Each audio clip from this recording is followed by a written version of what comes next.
Hi guys, Miss Consolino here. Um, Hope you're all doing well, staying healthy. I miss you, and yeah, I wish we could be together, but it won't be long.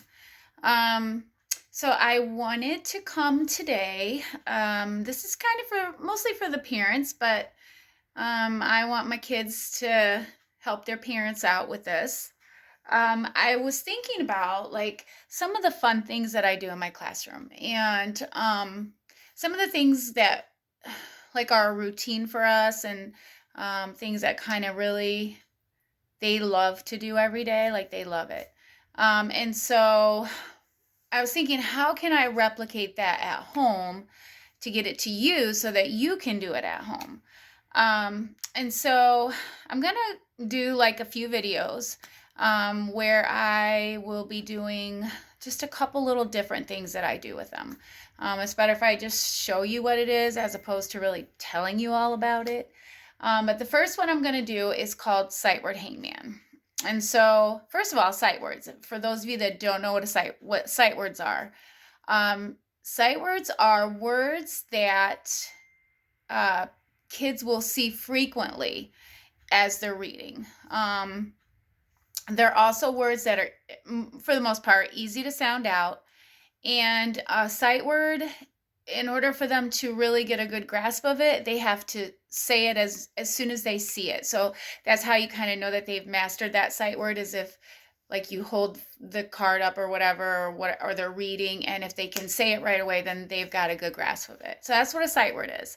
And so we teach them those along with what we call CVC words, and I'll get to that in another video when I do a word family house. But so we teach them, we work a lot with sight words. Sight words are like honestly one of my most favorite thing to do with them, and I'll show you why in a later video. But so yeah, so we're gonna do sight word hangman. I will tell you that the kids always win. I don't know why. It could just be because they're so smart. Go figure. But yeah, so they always win. You get what I'm saying, parents? I mean, it's so cool. They always win, right? So when you do sight word hangman, now first of all, I have a whiteboard here, but don't feel like you have to go and get a whiteboard in order to do this and make it successful. Oh no, absolutely not. You can get a piece of paper, do it with a pen, a marker, a crayon, whatever you have. You can do it on, like if you have a chalkboard at home, whatever you have, you can do sight word hangman. I do always try to use two colors. So if you are going to be the teacher and then they are going to be the students, by they, I mean either your child and maybe your child and your husband or siblings or whoever, right? So if it's a family game, the teacher will use two colors. The reason for that is I always put the sight words in one color, and then I will put whatever words are not sight words in a different color. So that way the kids know as they are trying to figure out the sentence, oh wait, that has to be a sight word. So it can't be this word, or it can't be that word, or that's a word I have to sound out because I know it's in like red. And I always tell them as I'm writing it. Okay. Let's see, what else do I want to tell you about sight word hangman? So yeah, let's just get started. And as I go, hopefully I'll think about it. It comes so natural in the classroom, but to do it at home and to do it on video and try to get the camera set up just right has been a challenge, but I'm getting there. So bear with me. I hope you guys can see the video okay. I'll try to stay out of it as much as I can so you can see the whiteboard. But if I get in the way, I'm truly sorry, but I'll pop out of the way so you can see it, okay? So first thing I do, I will write my hangman pole. Okay, there's my hangman pole. I need to get a little bit closer. Okay, there's my hangman pole. Then come up with your sentence, okay? Oh, that's what I wanted to tell you about sight words. Okay, so there is a website that I will put on class tag, or if I can link it to this video somehow. I haven't quite figured out how to do that on YouTube, but if I can link it to the video, I will. So it is a site that you can go to, and it has, so you click on grade K or kindergarten, whatever it says, and then it will pop up two different sets of sight words. One of them is Fry sight words. The other one is Dolch, I think is how they say that. It doesn't matter, honestly, to me, from my experience, they both pretty much have the same sight words. I mean, you know, the kids, when the kids get on there, or when you get on there, the kids are going to know their sight words. They are going to know. They should be able, we have worked so much with sight words that they should be able to identify all the sight words that they know. And if there's some that they don't know, that's not a big deal. Just do it anyways. What is it going to hurt for them to grasp new sight words that they don't know, right? What else do you have to do?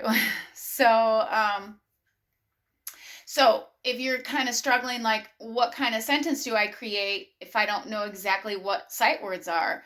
I would recommend that you go to that site and pull out some sight words that you can create a sentence with. You also want to have at least one or two words in your sentence that are not sight words, because you do want them to have to sound words out, to have to try to figure out, oh wait, that's a C and that's a T. What if I put an A in there? Oh, cat. You know what I mean? So you want them to kind of be able to figure out some words that they can also sound out. So they're not only recognizing sight words, but they are also sounding out words they don't know, which is great pre-reading skills. We want them to know how to do that, okay?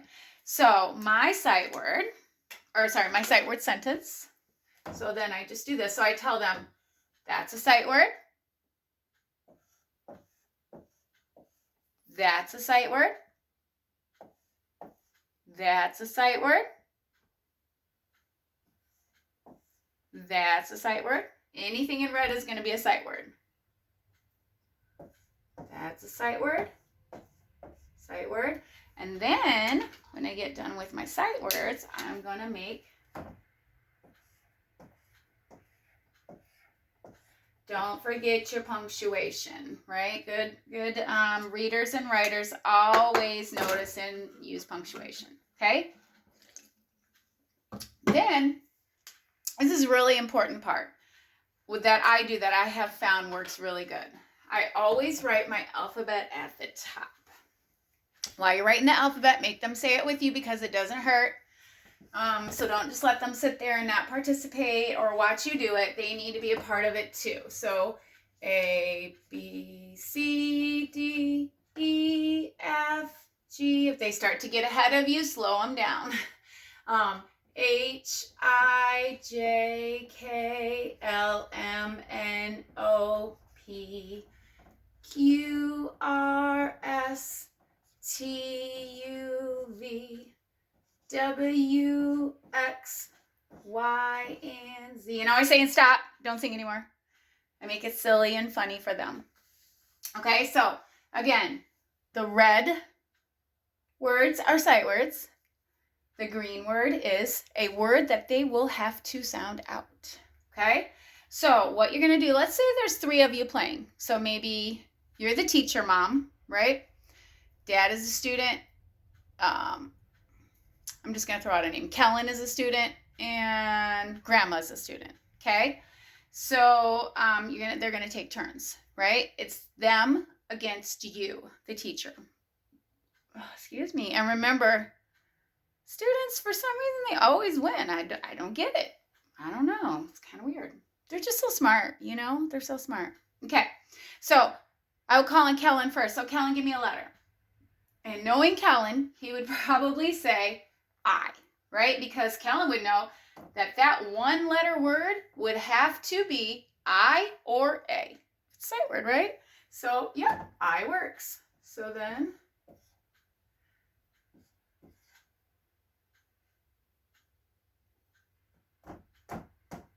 okay, and then erase I. Now, if you're doing this on a piece of paper, just X it out. You know what I mean? Or you could do the alphabet on a separate sheet of paper, you know, make it kind of big so they can see it. don't tell them the letters that are still there. Like, don't say, okay, what about C? Or, don't give them clues. Let them figure out these letters, because that is something that every single one of them knows how to do. So let them figure out letters. Okay. So then call on. So if I was doing this in my classroom, just to give you an example, right? I would say, Lana, give me a letter. And so Lana might say P. Okay. And I always do this because I want to make sure I'm not missing any letters. P. Okay. And then I might say, Henry, give me a letter. And so Henry might say Z. Right? Okay, no Z. Okay, so then I erase that. And then I might say, Estella, give me a letter. And Estella would probably say O, because they also know that if they pick vowels first, that's going to help them, because a lot of words have vowels in them, and they know this. So if they pick their vowels first, that is only going to help them, right? So if Estella picked O,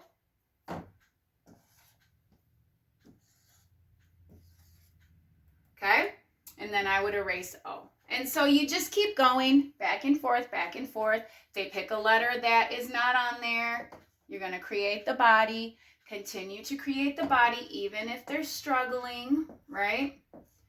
And I probably should have put my hangman up a little bit further, but you get the idea. Make sure that you give the hangman eyes, right? And a nose and a mouth and ears and some hair, or however you want to draw hair. Hands, just to give them more opportunities to figure out their sight word sentence. So I hope you're getting the idea of this. Most of you have probably played hangman, so you probably know what I'm talking about, right? So let's just say everybody guessed all, oh, sorry. Come on, Miss Constantine, get it together.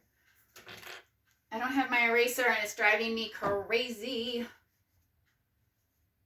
Okay.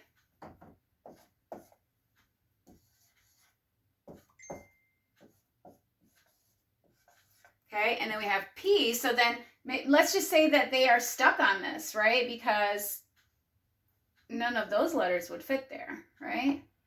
Oh, sorry, I lied. That would fit there. So have them read the sentence. I like to go to the, Okay, that's a beginning sound. It's a P. What could go in there? Oh, I know. I like to go to the puck. Puck? No, that wouldn't work. I like to, and so just have them keep guessing until they get the A and the R. Or if you have somebody who was able to figure that out, that's park, then the students win. So that's how you play sight word hangman. When you get done, doing your hangman game, just make sure that you have them read the sentence independently, not with you, so you're not going, so they have to do it. You can point to the word, certainly, but they need to do it themselves. So just point to it, and the student will say, I like to go to the park. And so that's sight word hangman. I guess that's really all I have to say. It's, when we're doing it in class, it takes a long time, but if you're doing it at home, it shouldn't take you a long time. So you can do a couple of them, or, whatever. So